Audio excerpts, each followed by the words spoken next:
Well, good morning. I know it's a little bit of a small group for us today, but hopefully other people can connect to the YouTube recording and listen to it and throw out some questions later on if anyone needs more info. My name is Melanie Taylor. I am a realtor here at our office, Keller Williams. Yay, Keller Williams. Yay. I also have a team of people called the First Choice Home Selling Team. And I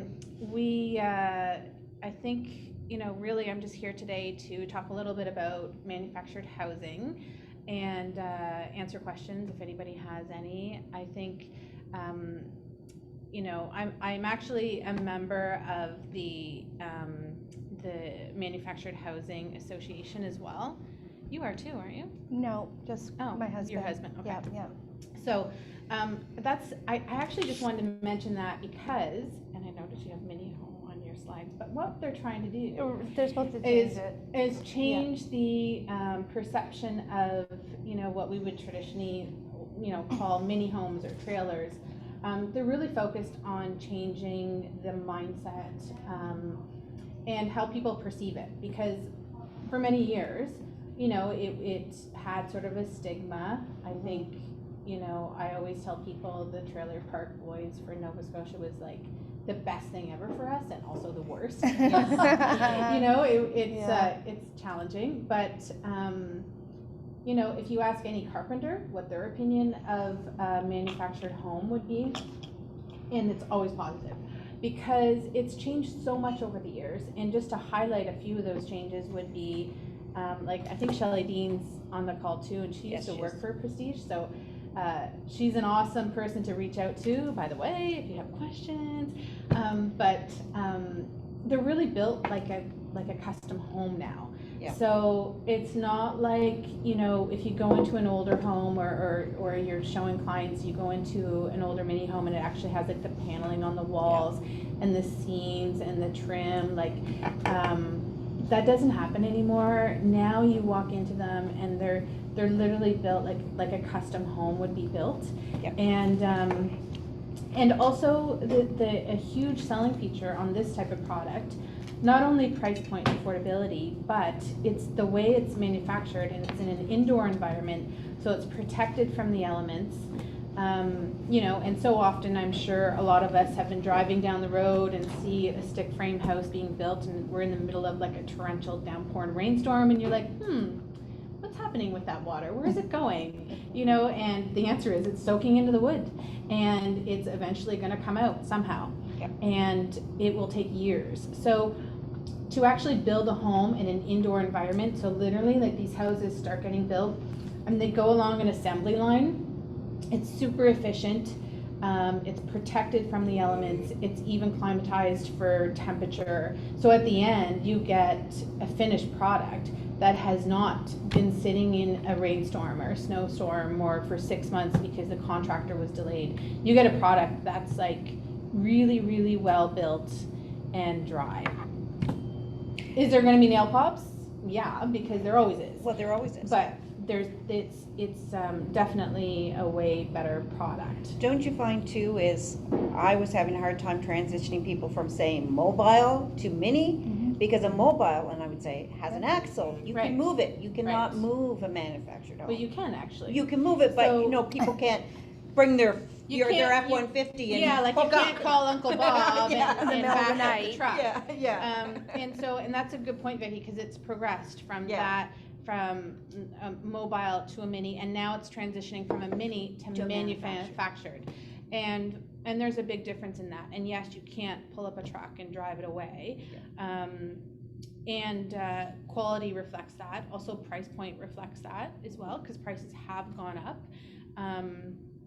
but it's still manufactured. Can you move it? Of course you can. Yeah. Are you going to?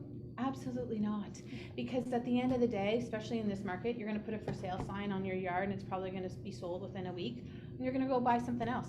Yeah. Because the cost of moving it outweighs everything else. Yeah. Right? So just to back up a little bit, the reason why I went into real estate was to sell manufactured housing. And I know that sounds crazy and a little bit weird, but it's a passion of mine, and I really, really believe in it. And for my short time being in real estate, which is, I guess I'm like 6 or 7 years in, that has been the bulk of my business. So, you know, I've seen it even over the past, 6, 7 years. It's really even taken a transition turn there too. So more people are realizing it, that it's available. We're getting more communities available to purchase in.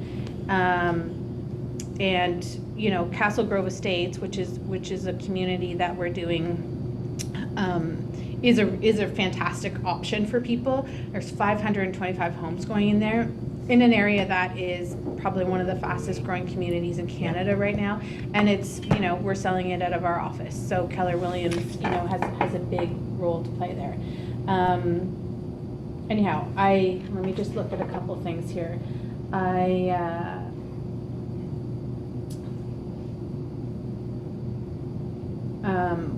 There was an article actually that I just read last night, and it's kind of interesting because people are starting to be attracted to a mini home community. Now there's certainly differences. There's communities that are land lease, which comes along with rules and regulations. You pay a lot rent, and then you could also buy a manufactured house and put it on your own lot or your own land. Yeah. It just you have to just look into your zoning, and that's one of the things about the association. They're really trying to push for more acceptance, more approvals, better zoning, so that people have more options, which is something that we really need. Like we are running out of options, and we desperately need affordable housing. Absolutely. And so, I guess if I go back to sort of community living in a park, it's been my experience that many times, I would show someone that community, and then they'd be like, man, I don't know, I need more space, I need more privacy. My budget's not changing, but I really want this and this and this. Yes. So, you try your best as a realtor. It's not going to be for everybody. It's not going to be perfect for everyone, and that's okay. So then you start showing them other stuff. And I can tell you many times I have people circle back around and go, okay, that really does look good. Because, then you take and you show them other houses that are in their price point, but it needs to be totally gutted and totally renovated. And, do you have the money for that? Do you have the patience? Can you get a hold of trades? Like all those things then come into play. So then circling back to something that's a new build in a community tends to be really appealing. Yeah. How big are your lots at Castle Grove? They're 40 by 100 minimum. So there are some that are larger. Yeah. So it just depends on what side of the street you're on and where you're going. And yeah. So they're as like an average city size lot. Yeah. That's good. Have you been up there? I haven't been up there yet. I gotta think. My goal is to have, we have 13 houses up there right now. We get them every month. We're getting houses delivered. Most of them are sold. I think I have maybe 5 available in MLS right now, but I'm only doing small batches because I don't want people to go onto MLS and see 20 houses. Yeah. I'm just gonna do it when I know that they're coming in and we can get them and turn them around. Do you have a show home that you can show people? We do. So that's what I was just going to say, that we have a model home up there now. We're not totally finished. We just got power connected recently. So the decks are going on. Different stuff is happening to finish them off. So my goal is, excuse me, to actually have a Keller Williams event at the model home. That'd be nice. Everybody can come out, and we're thinking of planning something really cool, and the weather hopefully will be great, and we'll maybe do like an outdoor that'd be great. Event. Yeah, for sure. So people can see what it's all about, because it's important to know that it's out there. I think as realtors, it's never been more important than now to really understand the product, to service our clients, but then also affordability is something that, with interest rates going up, it's kind of, and I'm sure Amanda will probably touch on this, but it's, it's sort of eliminating those people that are on the fringe of almost being able to afford a house, and we all have those. I've had a lot give up. Yes. Right? They've just given up. Yeah, and so for that bulk of people, and there's a lot of them that are on that verge of being able to afford a house when the interest rates then move, even shift a little bit, and a lot of times they're first home buyers, they end up getting left behind and they give up, or they just can't afford it anymore. So Melanie, I just wanted to mention, like, this is happening at a great time, other than it could have happened a couple of years earlier, because just the trend with the baby boomers. I mean, how many people want to sell their houses and don't have anywhere to go, that are looking for a flat, simple, easy, place to stay. And then on top of that, first-time home buyers that have in their mind that they want a single detached home. Then they look at the budget and then they're like, yeah, you know what? A mini home seems more suitable for myself. And then at least I'm not renting and I have my foot in the market. So Right. Within the next year, how many houses do you think will be available at your location there? And second question, when they do become available, are people waiting for them? Or are they on site, ready to roll when they hit the MLS? Both, actually. In the beginning, they were purchased and people were waiting for them. Now it's such a new concept and new beginning of construction. It's going to start to move very quickly now. So the power poles are installed, the connections are made. So we're just waiting for basically them to flip the switch and turn the power on. So a couple little things behind the scenes that have to happen. There is 2 houses that are on site right now that are available for purchase. All the other ones are sold. And it's interesting as you go along, like you're spot on with buyers and who's actually looking at these.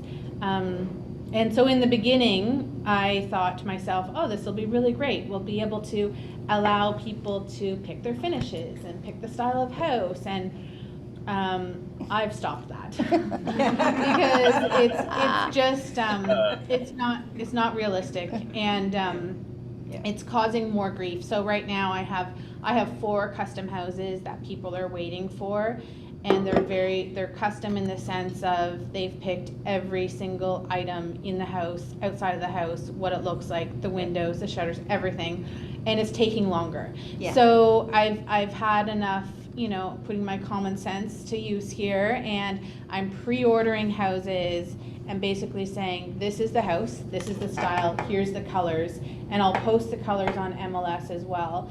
And for the most part, there might be one up there that people can look at if they're truly a visual person. But my goal is to continue ordering so that every month I have houses that people can literally purchase and move in. Like you can purchase one week and move in the next if you want to. That's which awesome. I think is going to help us as realtors, because you're right. Like we've got so many buyers or so many sellers that want to sell. They're like, well, I want to list my house, but I got nowhere to go. And if this is a viable option for people, then it's just going to be easy peasy. And the fact that it's so efficient, you're finding the efficiencies in order to keep up the market and the demand, because we know that we can sell a house in days potentially, but and then where do they go? So having that quick turnover gives them a sense of calmness, and they're more able to even think about or talk about the potential of moving. So that's awesome. Yeah, so it'll be good. Like I'd say within the next, this month for sure, we'll start to have people living in this community. So that'll be nice as well. So you can actually say to your clients, okay, here's people living here. Yes. And if they're out in their yard, stop and say hello, because I can tell you that everybody who's been purchasing and are like anxious to get into their home, everyone's lovely. Chatty and willing to share their experience. And great. The beginning people, the experience usually isn't that great. No. Because there's people waiting. There's people who wanted to move in March or April, and we're still we're almost there, but not quite, right? So when you have the yard, do they have to do their own landscaping, or Yes. is that included? So they have to do their own Well, we sod do or- the initial sod. Okay. Yeah, that's perfect. included, and then they maintain it. Exactly. We also Okay, do an good. 18 by 39 paved driveway. We include that, they maintain it, What right? about if they want a shed? Absolutely. Yep. It needs to match the house, and it has to go through the approval process, which just means, find what you want, send it to me, I deal with the approval, where it needs to go, the size of it, the color, Okay, all that kind of stuff. We're doing all composite decking, so That's with great. future in mind, knowing that 10 years down the road, when you drive down that main street, or any street in there by then, It's gonna still No look. it's deck. gonna look Yep. great, right? Because it's power wash to clean it up. Yep. And easy too for anyone who's actually been through mini home transactions. You know that when it's a resale, you have to go through that stage of having the park management, approve the site, and Exactly. sometimes if the decks are kind of crappy or need to be redone, and it's expensive, and so we're trying to, it's such a big project, we're really trying to focus on the future and ease and look, and we want it to be, like, I really don't like using the term higher end, but it kind of, I that's the vision. That's the That, vision, yeah. if you go up there now, the main road is not paved, it's still dirt, should be paved probably within the month. But what you'll notice firsthand is the color of the homes. And they are all, it looks like I have people say to me all the time, oh my gosh, it reminds me of Newfoundland, but it's a mini home park, you know what I mean? Like it's all different colors, and we try nice. not to put the same unit or even the same color next to each other. So, it's a unique mixture. and it's beautiful. So it's dog friendly? Absolutely. Absolutely dog friendly, that's a good thing, because some of the parks here in town They're aren't. not. And we get clients, and they're like, where do we, dog, we love our dog. Lake Echo is a perfect example. Yes. Nice parks, but no dogs. Right. So, So, and that's driven by me, I can honestly say that, because, I am a dog mama, and I love my pets, love my kids too, but, I don't know, I like think my I pets. like my dogs a Yeah. little more. So, and it's kind of like changing with the times, because there are so many people, and even as you age, people usually get smaller dogs, or if they're, some people are choosing to have dogs instead of kids, Children, which I yes. get it, Well, they say 1 Um, in 4 people in HRM has a dog. yeah. Right. Yeah. So, I just have to take this. and, on that same line of chatting about, I guess being a little bit more progressive in our thought process, things like clotheslines. Like, there's no other, manufactured park that I'm aware of in HRM that allow clotheslines. And we are definitely going to allow them, because I think it's the right thing to do. It saves our energy, and it's cost efficient, and I don't know, you can't hang it in your front lawn, like there's rules of where you can put it, but you can have one. And so, I don't know, I'm kind of proud of things like that, because it shows a difference. What in about we're- fences? Can you put fences? Yep, around you as can well? absolutely Yeah. do fences, Okay. just no chain link. And again, it Okay. goes back to that whole thought of what's gonna look nice in 10 years Right. from now, so. Right. Good And these morning, are all ladies. selling features. All of those things are selling features. That's awesome. Yeah. Good morning. Good morning. I have a question. Sorry, I don't mean to interrupt you. You both look wonderful. I'm on my way to the office, so I couldn't be there. I have a question in regards to property taxes. Is there a benefit as opposed to like traditional housing? Well, yeah, like in any community, your taxes are gonna be a little bit different, so you don't own the land, so you're not paying municipality tax on the land, but what you do pay is on your structure. So it's a municipality thing, we can't predict that as realtors. Once you have people living in there and you have taxes being paid, then of course we can, if it's a resale, we can ask for the tax bill. But as of right now, we cannot tell people what taxes are gonna look like. Right. We can Guess. guesstimate, Yeah. which we rely on the bank really Yeah. for that a lot, We but have benchmarks that we're forced to use based on what CMHC says. So they are lower, traditionally lower than a regular home, Yeah. but there is still a bench based on the square footage of the home. And you know, I think when you have clients and they're asking about taxes, that the easiest way to answer is you live somewhere where you still are accessing all the municipality services. You still have garbage collection, still are calling 911 or have the, you know, Yes. ability to do so. You might have kids in a school, you know, like all those services that we pay as taxpayers. Right. Really important to continue. So technically you pay on your structure, but you do not pay on the land. The land gets paid by the developer. So you wouldn't have deed transfer tax though, correct? No deed transfer tax. A Huge selling selling feature, feature. That is a huge Right. thing. Huge. Yeah. especially for first-time home buyers Yeah. where they're struggling already at a higher price point And to then you come have up with that- the down payment. And then when we have those discussions and we talk about how much cash flow they have, I can go and say, okay, well, we're gonna be short by this much money for a home. And they say, you know what, we're gonna rent for another year then to save.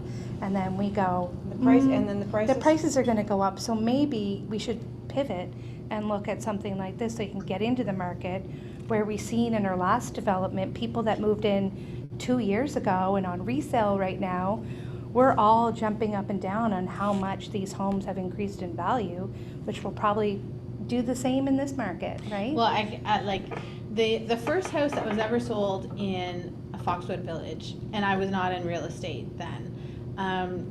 It sold for $179,000. The house that is, well, I don't even know if I can say that. I feel like it's public knowledge. Yes, it would be. Well, I'm just gonna say the last house that just sold, again in our office, which is awesome, yay, was well over 400,000. Yeah. It's a nice little profit. Right? it's- So if you're looking at renting for 1,700, you do the math per year on that, and that's probably, you know, $14,000.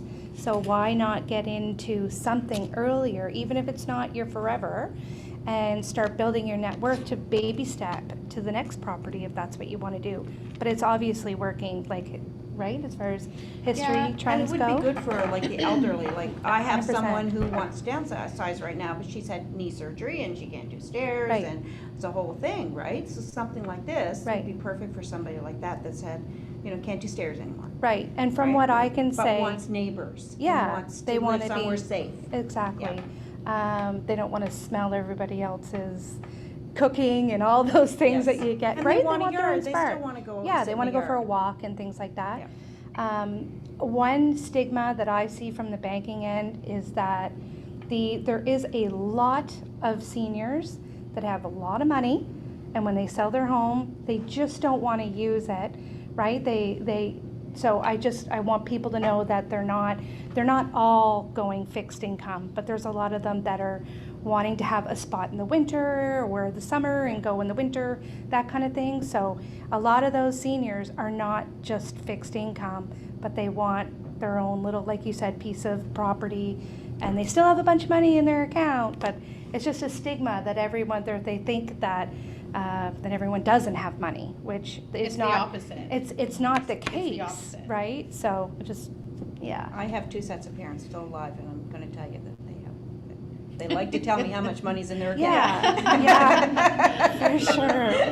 Yeah. I think that, you know, too, like I don't want to keep going on and on about Castle Grove, but if anyone was to follow the whole process of in the beginning to this point now, it basically took 12 years to get it approved. And Wow. to me, it's like shame on our province, really. It's very disappointing to know that you have to fight tooth and nail to bring affordable housing that is, you know, I think a lot of times people think of affordability as Amanda's point, that it's low income people, and it's not. It's all of us. Yeah. It's people who, you know, we, you know, worked hard our whole life and want to be able to continue to work hard after we've retired and be able to live. And maybe have larger houses to sell.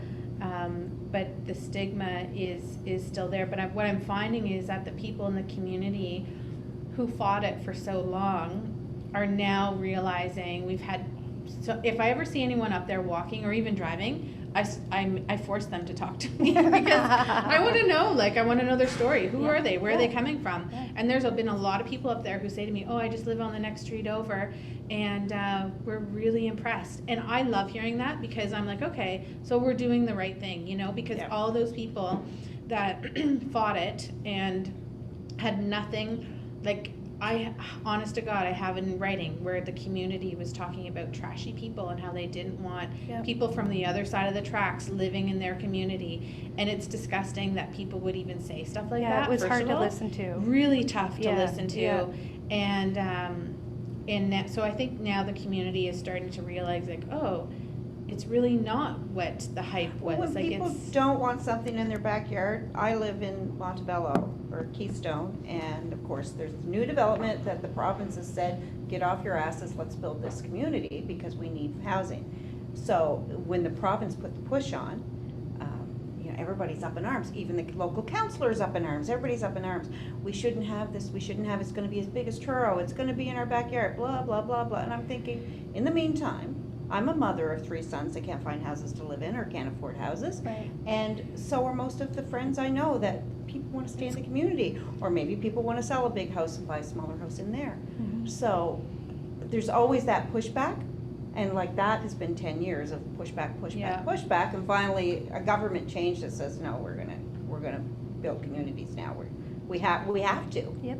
And Melanie, as a takeoff of the stigma aspect, people should know that they are built identical to any traditionally built home, a stick-built home. You know, they're 2x6 construction, 2x10, you know, joists, like all of that stuff to code or above code insulation. You're also adding, is it 10x12 decking, heat pumps, like there's, you know, it's all drywall construction, like you said. There's no, you know, that siding on the inside. Like they're I can really tell you, well like, built. It's you're 100% right, Shelley, and and I think that most realtors experience once you come up and you bring your clients and show one of the houses or come into the model home, I can almost guarantee you every single person, and they might decide not to live there, and that's okay, but every single person coming in will say, oh my gosh, this is really Not what they nice. expected. Yeah. No, this isn't what I expected. Yeah. Wow, this is so much bigger. Oh my gosh, this kitchen is bigger than the kitchen that I have right now. Those are all things that people are gonna say. It's just a matter of getting people in there and showing them what's available. And is there going to be like a playground or anything for kids? Or well, it's a good question, and right now I'm going to say no. However, I think how we've decided to tackle it is we've got many designated park areas, and we're going to allow the community to tell us what's needed. Yeah. So, because, you know, if I look at the statistics of who's already purchased, and I think we have 18 or 19 purchase and sale agreements. 95 or 96% of those are all over 55. Yeah. And there is no kids as of yet. Yeah. Not to say that they can't be there. They 100% can be. And maybe eventually there will be some. But It's just as of kind today, of a downsizing right now. as of people, today, yeah. that's what the statistics look like. So Yeah. to me, I'm like, okay, you know, let's see where this continues. But we've already planned, we have a number of parks planned. We have a walking trail around the entire perimeter of the community, where I have also a local company supporting us with benches.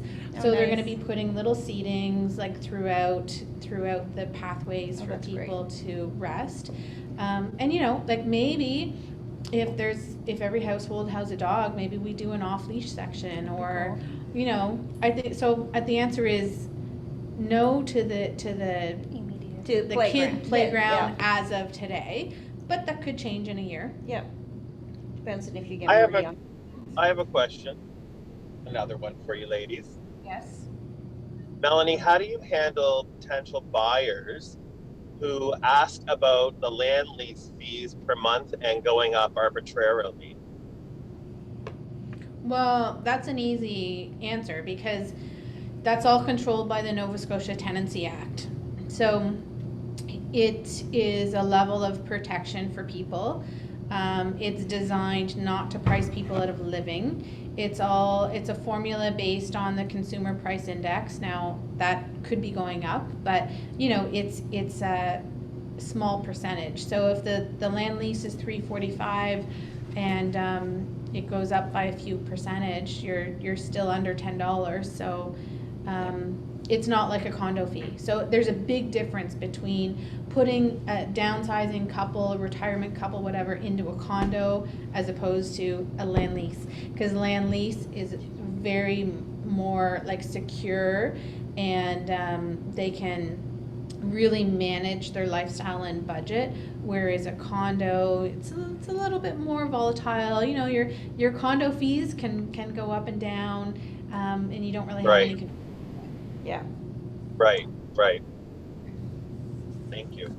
And I will mention too, like, I should give this article link to Jessica if anyone wants to read it, but I was reading it last night, and it was really quite interesting because it was a couple in BC who, you know, a younger couple who really struggling, you know, nobody can afford anything out there, but they ended up buying a manufactured house. I do believe it was a little bit older, so they got a really good deal on it and they decided to renovate it. Their land lease fees in that community, guess how much they were? How much? Take a guess. 500? $900 Oh my God. A month. a month. What province was this? BC. BC. Oh my gosh. And they were excited about it. Oh, That's a kicker. They're excited about it. And like that kind of shocked me a little bit when I was reading the article. But the point of the article was how, you know, everyone needs to change their mindset.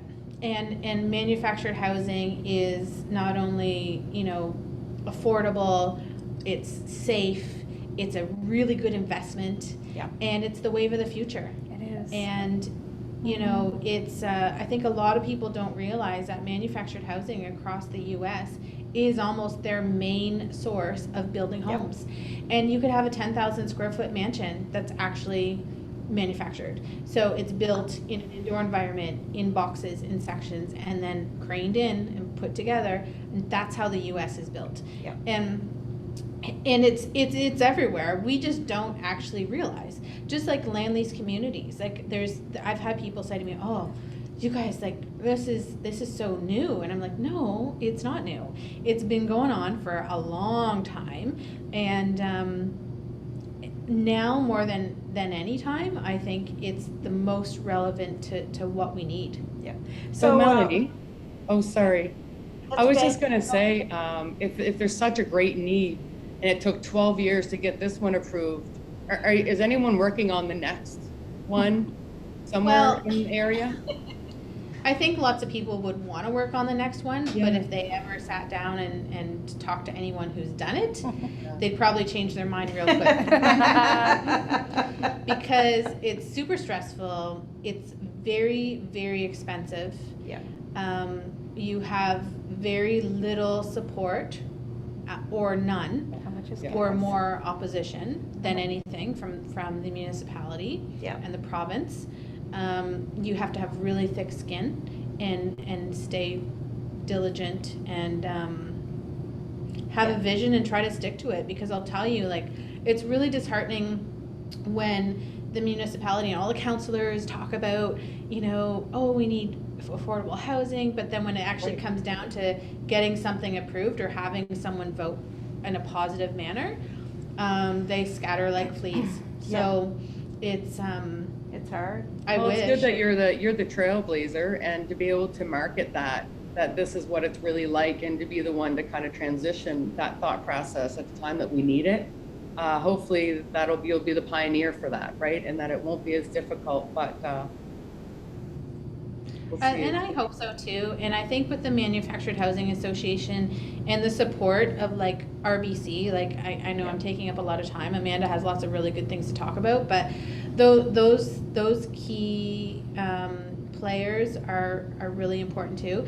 And then I think a lot of it falls back on us as realtors and, you know, voicing our opinions even to counselors or anybody in our districts, like anybody that has a voice or that can take our voices somewhere else, because, you know, it's just, like, I don't want to sound too negative, but we lost sleep over it for years. Yeah. And sometimes after, well, Ryan, you were at one of the community, I don't Yes. think I was at that one, but It you was were, and you walk away thinking, did I just horrible. say that? Like, Yeah, are people really this terrible? yeah, is this really Yeah. what we're dealing with right Yeah. now? So I just got a question, I got two questions, I got one for you, I got one for you, okay? So, my first home was well, it was probably a mobile home because it was probably built in the 70s, so, we lived there in the mid-80s. But anyway, we always had frozen pipes, and my husband was always going and thawing pipes underneath. So how is it different now for avoiding that issue when you're in a manufacturing? Yeah, and it's a good question, because if you're going into a brand new community is much different if you're buying in an older community. So there's something called heat trace tape. So in brand new homes now, the heat trace is actually looped around, and it's basically like a low voltage tape wire that keeps your pipes not piping hot, but warm enough so that your water doesn't freeze. And it's connected to a switch inside your house, so you can actually see if it's working or not. So if your light comes on, you're like, oh, something's wrong with it, and it gives you an opportunity to check it out before something freezes.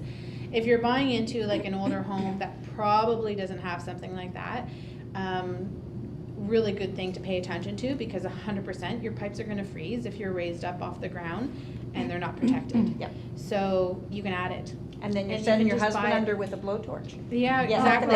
Or a hair dryer, right? Oh A my hair dryer. God. And hope you don't catch the insulation on fire. Yeah. Please do a Um, purchase Oh, it was plus. the adventures of the first Oh, time. Well, I geez. paid $13,000 for that puppy. Oh Yeah. my I tell you. gosh. Oh, it was a great little spot. Yeah, right? no, it's the good thing is that there's things to use now that That can is tackle totally that. different, yeah. And it actually has its own little thermostat, which is kind of cool, because it's underneath your house. When it recognizes your temperature getting colder and colder and colder and hits that point, then it's like, oh, we got to keep the pipes warm, and so it will heat up and stop them from freezing. Perfect. Okay, so RBC, Yes. all right. Yes. I know a lot of banks, I know I've either had to send people to RBC or CUA, because those are both the only two Yeah. lenders that really want to deal with mini homes. Yeah. And so I just want to talk about, have we talked about interest rates? Not yet? No. And She's got a does whole RBC thing. insurance insure them? Because we had a hard time You know what? with getting one insured. No. No? And isn't that weird? That is weird. So, it is, the reason why is that RBC Insurance and RBC in general are completely two different entities, and it's because of the Canadian Banking Act that we can't be affiliated, even though we own both of them. So whenever I talk to a customer, they'll say, you know, can I get my insurance through RBC? And it's weird to say, no, you can't, because it's just a product we don't offer, but they don't talk to each other, right? So, and we're not allowed to. So if a client verbally asks me if we have an insurance program, I'm allowed to say yes, but I'm not proactively allowed to sell Does our RBC insurance insure mini home manufactured? Because they don't. that's the problem. I had a client last summer, and he had a hard time finding an insurer for that. You do typically have to find like the brokerage, and I certainly could probably name a couple on the side. However, I'm not verbally allowed to say, but there definitely is. It's just, it is part of the hard process. Like I always have to say, you can find one, but I'm not allowed to say where they are. Yeah. Like I know there's somewhere in Dartmouth that you can get it, maybe in Dartmouth Crossing, but that's about all I can say, right? Yeah. Just because we're sworn by the Bank Act to not, Yeah, to it's not. really weird, I know. Yeah. Yeah, Yeah. but they're definitely there, Okay. yeah. So interest rates, how are we doing there? So just Do you want to do a, your PowerPoint? yeah, I mean, I can just do a Do you little want me to bit. go There's a little, next? yeah, the next one, I was just gonna introduce myself a little bit. I'm Amanda Bolivar, and I am the Senior Mortgage Specialist at RBC. I've been with the bank for 23 years and a mortgage specialist, I think, for 17 now. Me and Melanie came together because she heard in the market that I was kind of passionate about the mini home modular, affordable housing. It's kind of, that's how It was Glenda White. It was Glenda White. Like, I don't know if y'all know Glenda, We but all know Glenda. She's like, you have to call Amanda. I said, okay, yeah. yeah. And so friendships build, and we've had a lot of laughs, a lot of cries, you know how it all goes. But so I stemmed originally from Sackville. So I am in a mini home area, dense, and I had to learn it quickly because there was a lot of variables in product. But you're right, RBC for the most part is, again, I don't want to say, well, the best, but they kind of are. I always say there's other options, but maybe if you didn't know, you might go somewhere else, but maybe we could start here. So just a few differences from us, like you said, there's TD, Credit Union, and RBC that do the minute home financing. Bank of Montreal starting to come into play, which they should, I would too, but their amortizations are different. So it does kind of slow down the buying power with some of the different products. So when you're talking about a new build, we do the same interest rates for modular, mini, whatever you want to call it, manufactured housing, than we do for a regular home. So that is one of the big differences from the HOP. Credit Union and TD do posted rates on what you Google and find, which traditionally are about 2% higher than what RBC is going to offer. So with buying power being very important right now, those interest rate difference on payments are going to be important to your client. So the other thing is we can go 25 years on a manufactured home, regardless if it's new or old. So in the past, there was some banks that were having problems with the resale, and let's say it was older, and they'd say, oh no, it only has 10 years of economic life left, and we're only going to do a mortgage for that amount. Where I haven't seen that in many, many years. So we do go 25 years for that. And there is no penalties, which is huge. So let's say you have a buyer that says, you know what, this isn't going to be like my forever home, but I don't want to pay rent, and I got a bit of money, so I'm going to look at going into Castle Grove. And they say in 3 years, the market, maybe it still increases, and people say, holy smokes, I've got this much equity left in that home and I want to move. The greatest thing is they call you to list the property, and there's no penalty to get out of your mortgage at all. So where buyers always tend to go, I'm going to list, I'm coming up for renewal, that's just not something that you're going to have on our product, which is great. You can also put as much money on the product whenever you want. So if you ran into money and you want to pay it off, you're not penalized to the 10%, the lump sums. You can put as much on at any time. The other last bonus I would say is that if interest rates change and you see them go down, you can go into the bank and take advantage of the lower interest rate without any fees or penalties and grab that interest rate to help adjust your payment. So those are all nice benefits that we have versus some of the other lenders that may struggle with, like I said, the interest rate or whatnot. Yeah. Right? A little peek on, yes, we all know interest rates. I know everybody wants me to have a plug in on what's going on with that right now. They are sitting at the mid 4s right now. That's traditionally, that's high for what we've had for several years. When I first started back 17 years ago as a mortgage specialist, the rates were about 5.25. So but the price points were not the same. No, they're so not. That is the biggest shift on why her neighborhoods are more attractive to a lot of clientele right now, is because we're at the point where interest rates are climbing, but also the price points are climbing. So how do we help those clients that are getting pushed out? Yeah. So there is also things to be, actually on this page here, I just want to touch base on a couple things. You probably read a little bit right now, but everything's still guided by CMHC. I'm always the bearer of bad news. So regardless of how much money you want to put down, so if they sell their house and they still want a mortgage of just $100,000, you are going to be still paying CMHC premiums on top of that. It's their product and that's how they want it. So, you know, clients don't love it, but when I go and show them that, you know, it really equates to $4 or whatnot in your payment, they usually are okay with it after the fact from a payment perspective. But it's still 5% down for mini homes, and it can be gifted or your own RSPs. But a lot of these days you're going to see co-signers go on. That's something that we're doing a lot more of. And something to take note, if they are doing a co-signer in Castle Grove, they do have to go on the purchase and sale agreement as buyers, because it does have to match the mortgage as well with the names. For me, it's okay if it's after the fact. I don't mind if it's later on the name comes on, but I don't know if it's, you know, it's for you guys, it's more work if you have to do it after the fact. So there's just a few. Point number 2, it's a little bit confusing, but just the example down there, we just wanted to show, like, so GDS and TDS, those actually have increased. So total debt servicing and gross debt ratio. So total debt servicing means like your mortgage rate, your property tax, your lease land, your car payment, your student loan. It's all of that on the total debt. So that can't max more than 44%. Now, in my history of being a mortgage specialist, I'd rather it at 42.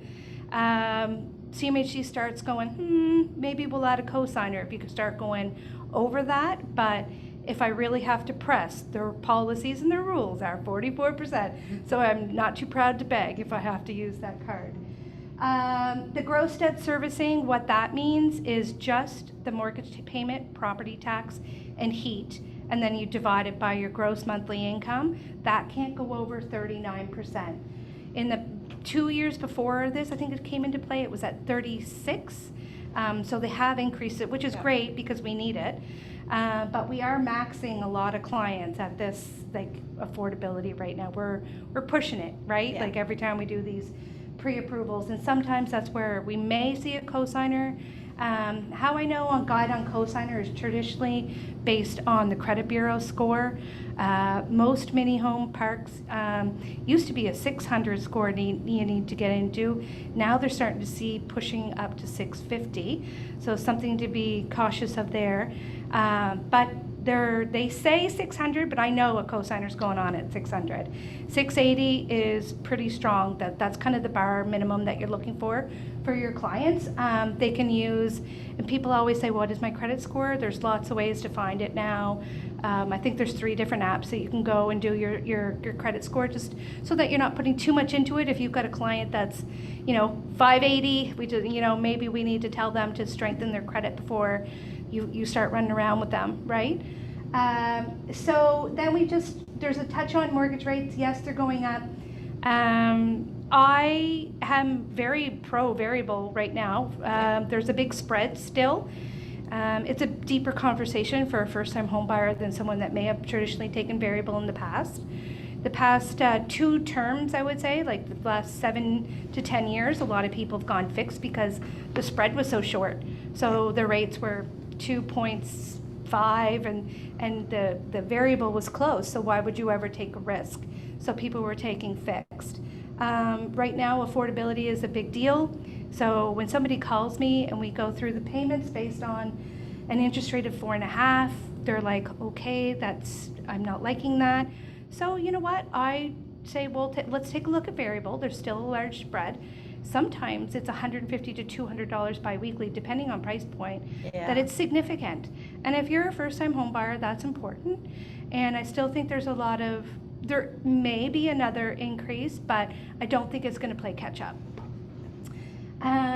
So they also like to talk about, and I almost say scare people a little bit, that they want us to stop spending. They do. Yes. They do. So, but can our economy afford to go to that many more increases? I don't think so. No. So I feel And like. can I stop spending? Well, I don't know either. I don't think anybody will, but, right? So we all went through most of that already. Appraisals are rarely required with Castle Grove when Melanie started this project, and so graciously invited me to help her with it. We went to CMHC and all those people that gave us a hard time a little bit when we started Foxwood, because it was a new development. So they had no info and no history on any of the homes around, and they didn't know how to price them. So every time I put one in, it would go full appraisal, full appraisal. So basically we tried to jump the gun on this side when she was starting and told them, okay, here's some of the products that are coming in, here's the neighborhood, go appraise them so that we don't run into this problem again, right? So we want it to be seamless for the clients, and that's always just a longer process. If we can avoid appraisals, let's do it. So as far as this one's gone, we haven't had any appraisals, not from RBC. No. Right? So we're doing some good progress there. Yeah. I don't know, what do I have on the next page? I think there's something on probably owned mini homes, and owned land. Let me try. Okay, I think next. it's, yeah. This computer's horrible. Yeah, so this one here, I don't want to touch too much on it, but RBC does do mini homes, own land as well. And I guess I should back up a little bit. If you ask Kent or Prestige or any of the manufacturers, they're probably going to say RBC. They know we know their product. And one thing that is different, that in Melanie's contracts, they need to be paid before like it's delivered. They need to pay for this product. Yeah. So that's something that we do differently. And to me, we always have a little battle on this. Closing date for me is when the mortgage advances which is delivery date, right? When actually the clients don't move in for whenever the real closing date is, right? So that's more like a Foxwood thing, because in Foxwood I wasn't pre-ordering houses, so I was just doing it as clients order them, where Castle Grove, we're ordering houses. It's a little bit different, but RBC is the only bank that will pay for homes before they actually arrive. Mm-hmm. And it's unique, and it's great for the buyers too. So when does their mortgage start? It starts when when it's delivered. So when they can move in? That's No. when they're, no? So when it's delivered? Right. Yeah. Okay. So they may pay a month. Maybe, Usually Maybe. not. maybe Yeah. not. Because they're manufactured, so that means the house is showing up And it's done. and yeah. it's done. Yeah. Like there's really, really minimal stuff that has to happen. Foxwood would a little bit more, because they were 2 boxes instead of Castle Grove is just 1. Yeah. So, but for the most part, we would get the house and have it ready to hand keys over, totally turnkey, within 3 to 4 weeks.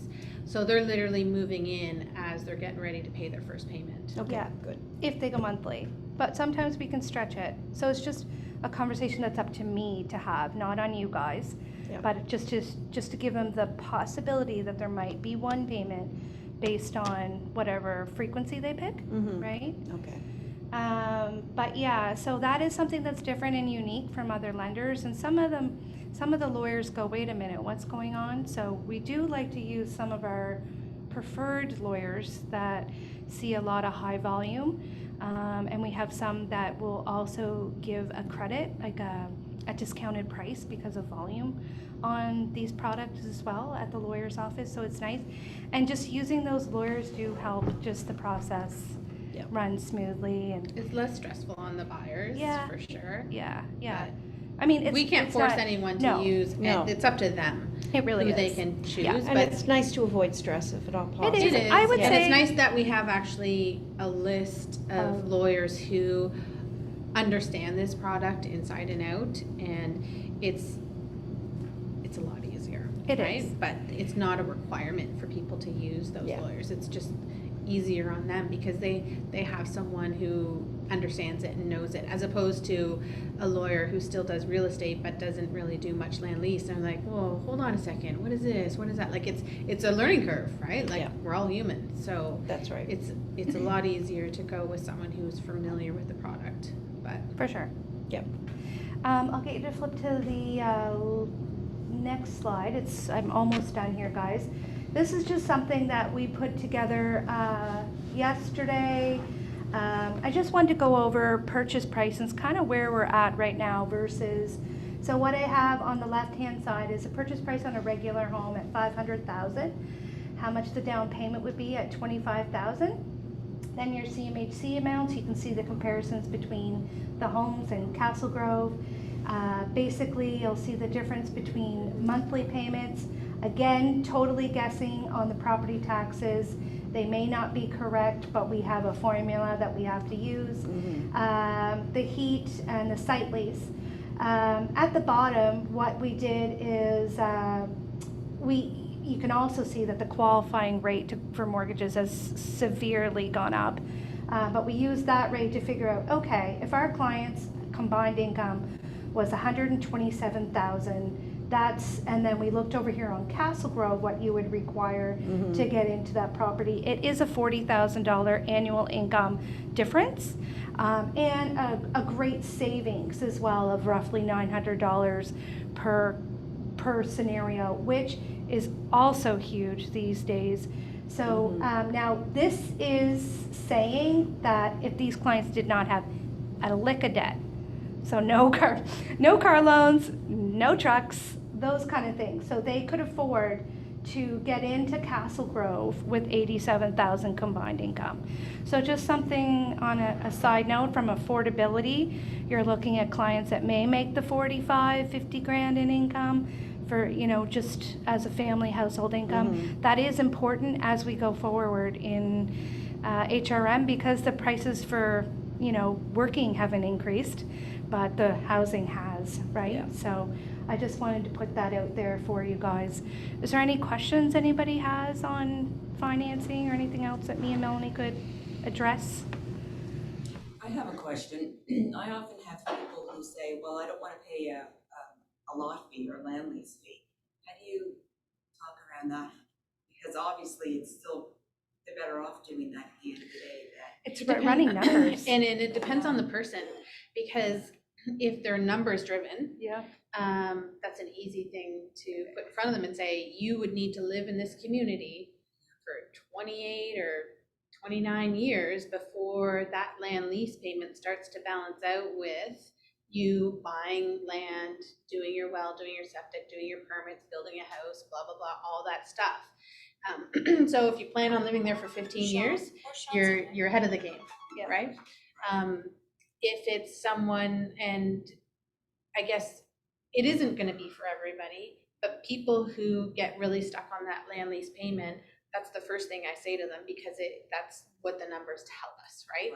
The other thing is that, moving into a community like that, you're not worrying about your water, it's not your responsibility. You're not worrying about the septic. So it's in Foxwood, our statistics there are actually a little bit different so far, but we have a lot of single women. I think it's like 45% single women in that community.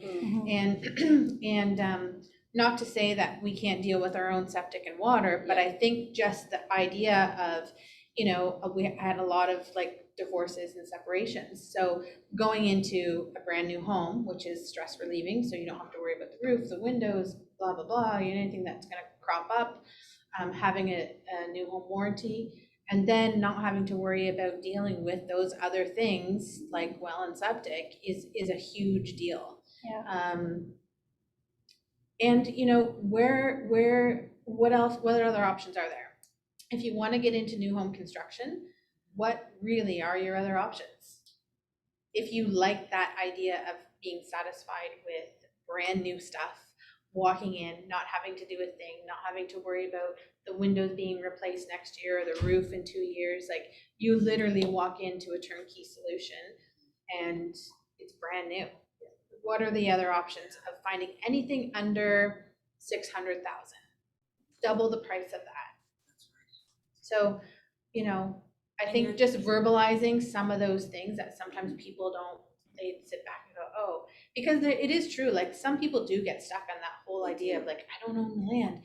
But it's been my experience over the years, and I started doing the manufactured housing right away, literally the day I got my license. I was setting up a model home. So I've noticed over the time having those types of conversations with people, they go home and they think about it. You know, then you add on to that the fact that you have no deed transfer tax, right? And you have reduced municipality tax.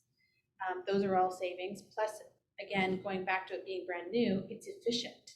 So your utility costs are more affordable as well. So all of those costs sort of offset the land lease cost, and then it's a time frame of how long are you going to be there for. Right. Yeah. Right. Okay. Perfect. Oh, that's good. Yeah. That's right. No, I think it's a good solution. Yes. Well, And I'll I think post- you do your thing, and I think when you have an open house like for KW, Yeah, I'm gonna you post it, should yeah. ask everybody to either TikTok or YouTube or whatever they do on social media, and have all the agents do, you know, here I am. Yeah. And that would be a great advertisement. Oh my for gosh, the That's a good office. point. Mm. Yeah, Vicky, that's good. And if anybody can follow me on Instagram, that would be great. You're I want funny. your number. Can you put this on the next screen? It probably has my team on there. Hey, Ryan. Oh, you're just not a picture anymore. Oh, there's no pictures? Not there? Wait a minute. It's, There you there go. you So that's my all-female girl go. team. Awesome. And I think, and if I can say one more thing about yeah. the banking too, and Amanda's awesome. Her team is amazing. And I think that, you know, especially when it comes to chattel mortgages and it being a little bit of a different product, I do tell people like RBC is probably the preferred choice for most buyers because they do 95% of all chattel mortgages across Canada. There are other products out there, but from what I've seen and experienced, no one has been able to touch the product that RBC has. I hope they never can. and there's like with this, I can tell you like with this community, you know, I've worked really closely with Tracy Burge as well, which I think you have Yes. too, right? Tracy's lovely. She's one of my favorite people. She's a fantastic mortgage broker. Oh, she's wonderful. And you know, she's known about this community, and her thing was always, oh, I wish I could help. I wish I could do something. Well, I'll tell you, now that it's approved and things are, you know, moving forward, the credit union has been probably the next closest bank to get a little bit closer to what RBC has to offer. And they've allowed brokers, or certain brokers anyways, I know Tracy's one of them. So it's not a full-blown plan out to everybody, it's just certain brokers, I think, that maybe do volume. But they are working with them, and it's another option. And I'll give you, I'll give you an example. One person that I had couldn't use RBC. Right. Because she once upon a time went through a divorce. There was a and, story. you know, there was a story and there was maybe some Yeah. bankruptcy involved. And, you know, once that happens, the bank never wants to let you again, no matter what your situation. They just don't touch you. So she unfortunately wasn't able to use Amanda. She ended up going to, I want to say she used Pam, but Pam might have been off at that time. She went to the credit union and was still very happy with what she could get, and she paid more. Of course. She paid 2% more, and Yeah. at that time it was 2%. To me, 2% is a big deal, That is especially when you're looking at our numbers right now. Like that's a huge price point.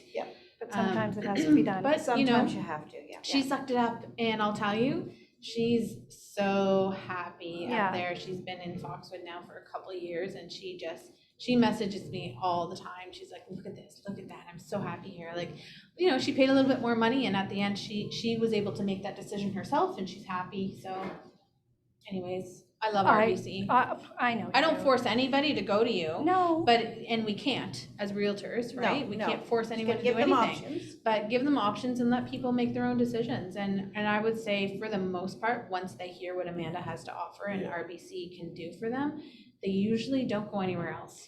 They don't, but sometimes they don't know, right? Yeah. Like, and that's the thing, and that's okay too. But you know, I usually, as soon as I just tell them what we do differently, they're usually happy. right? And I'm okay to be anybody's, like, if you guys need me for a question on this type of product, whether it's in her community or not, I'm here to ask, answer those questions for you. Even if it's not my deal, I'm totally fine with that. I do feel knowledgeable in this area and just want to help anyone that makes their deal easier. I switched to RBC because they gave a special get good rate to realtors. They do. For the line, for the mortgage line. They do. I switched everything from Manulife over to RBC. Yeah, we do did that have, last winter. we do have preferred programs for all For realtors realtors. for their Yeah. own products as well as a thank you, right? Yeah. Yeah, for exactly. sure. Great. Any other questions? I followed you back. Apparently you followed me already. So I may not be the Instagram, I'm the First- old girl. yeah, Like one of the that's young the ones. new thing that they do. Yeah. So, yeah. I post But a lot thank of you. dogs, so if Oh, anybody great. loves We dogs, love that's dogs. probably all I post on Instagram. Yeah, we love dogs. So thank you. Oh my God, Dolly and Kenny. Oh my God. I love it. Well, thanks for having me and thanks for listening to us up here. Thank you. It was very informative. Thanks so much. Have a great day. Questions? No more questions?